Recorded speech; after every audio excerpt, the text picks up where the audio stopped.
Sekarang kita masuk pada bagian tumbukan elastik. Oke, konsepnya sama, yakni benda A dan benda B. Di sini benda A dia datang untuk menumbuk benda B dalam keadaan diam. Oke, di sini kita ilustrasikan saja terlebih dahulu bahwa benda B itu dia selalu dalam keadaan diam. Nah, setelah mengalami tumbukan, maka benda A itu akan memantul ke arah sebelah kiri, kemudian benda B yang awalnya diam, dia akan bergerak ke sebelah kanan. Kedua benda ini bergerak dengan masing-masing memiliki kecepatan V aksen A untuk benda A dan V aksen B untuk benda B yang masing-masing menyatakan kecepatan kedua benda setelah tumbukan. Selanjutnya, di sini berlaku kekekalan energi dan kekekalan momentum. Oleh karena itu, energi kinetik kedua buah benda baik sebelum dan setelah tumbukan haruslah bernilai tetap atau sama.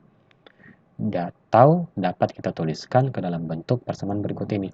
Energi kinetik benda A ditambah energi kinetik benda B sebelum tumbukan haruslah sama dengan energi kinetik benda A ditambah dengan energi kinetik benda B setelah tumbukan.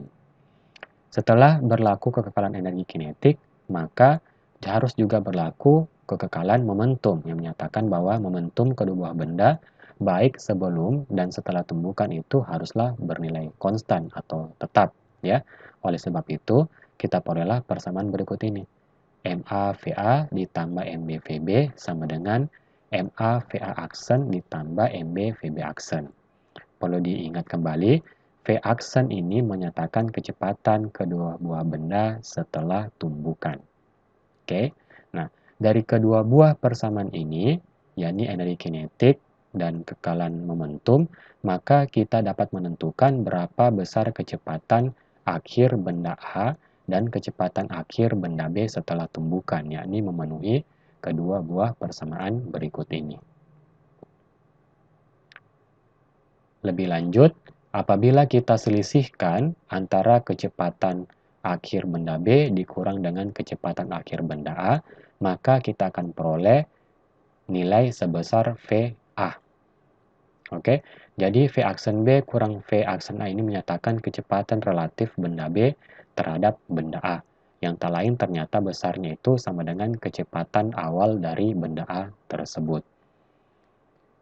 Jika VB-nya bernilai, oke, dalam artian jika VB-nya bergerak pada keadaan awal, kan berbeda. Yang ini dalam keadaan diam. Oke, kita peroleh persamaan ini.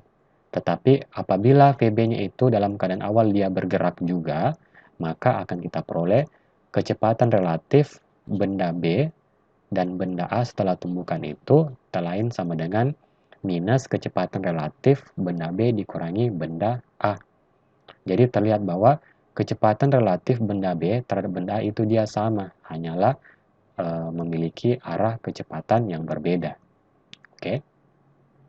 Nah, sehingga pada tumbukan elastik, kecepatan relatif sebelum dan setelah tumbukan itu bernilai sama tetapi berlawanan arah, seperti yang saya sebutkan sebelumnya.